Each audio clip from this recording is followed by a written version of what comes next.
Jim Jordan ended there saying he plans to go to the floor again. All the while, we were expecting potentially an expansion of these powers of Patrick McHenry.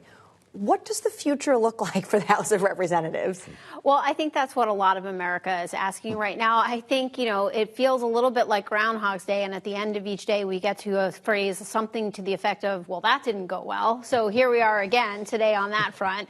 I do think, though, it's important to remember that the stakes are getting higher and higher here. We are getting closer and closer to the November 17th date where we could have a shutdown again. And of course, we have issues around the world and a Congress that's not able to fully govern.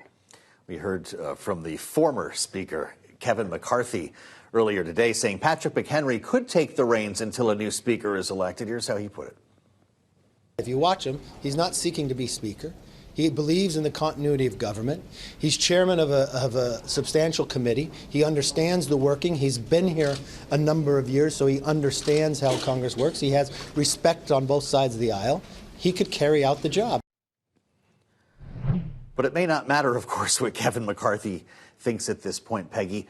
What part of the Republican conference is going to finally come together with the strength to make this decision?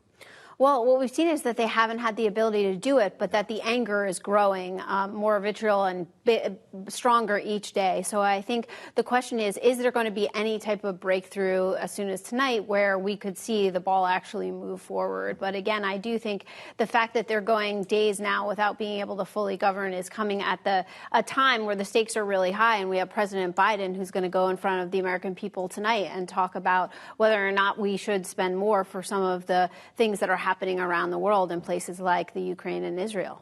Yeah, exactly. And Nick, that's where you really come in here. What can we expect from the president this evening?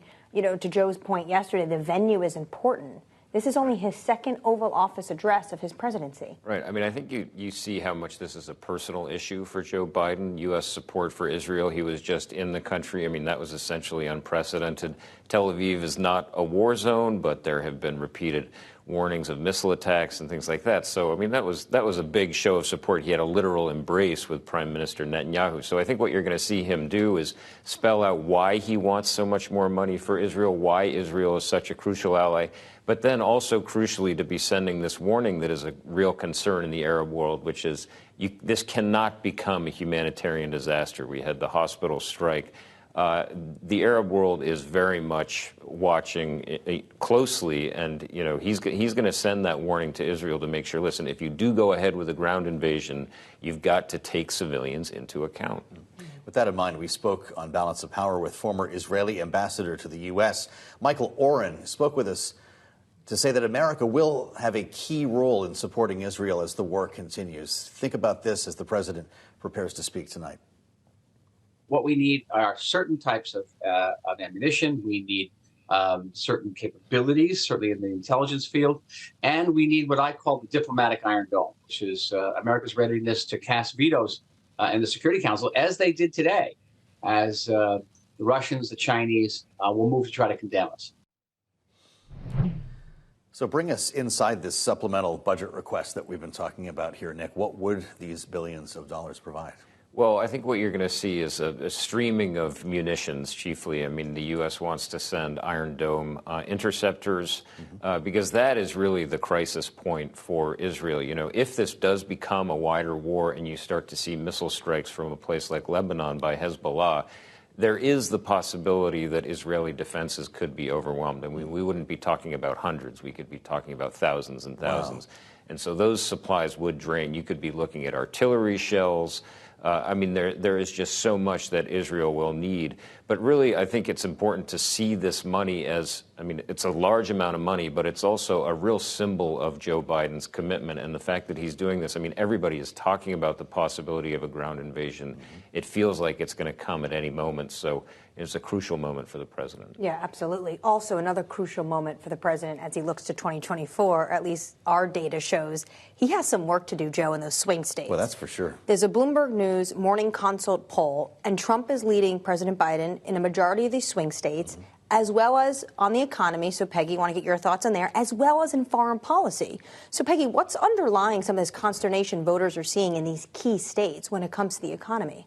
Right. And I think it was, pretty startling that because as the president has made the economy one of his pillars of his reelection campaign, when you look at the states where the election could really come down to, it's clear that the voters are unhappy about the economy and feel like Trump could run the economy potentially better. Now, we have a long way to go between now and November 2024, but I think a lot of that has to do with prices.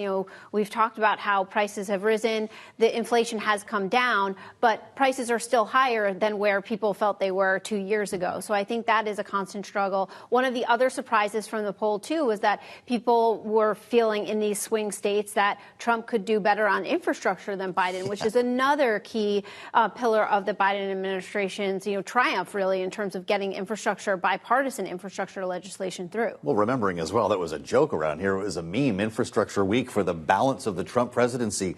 And he's blowing Joe Biden out of the water on this issue. Is that because these projects haven't actually started yet? People don't see shovels in the ground, or is there more to this? I think that's part of it.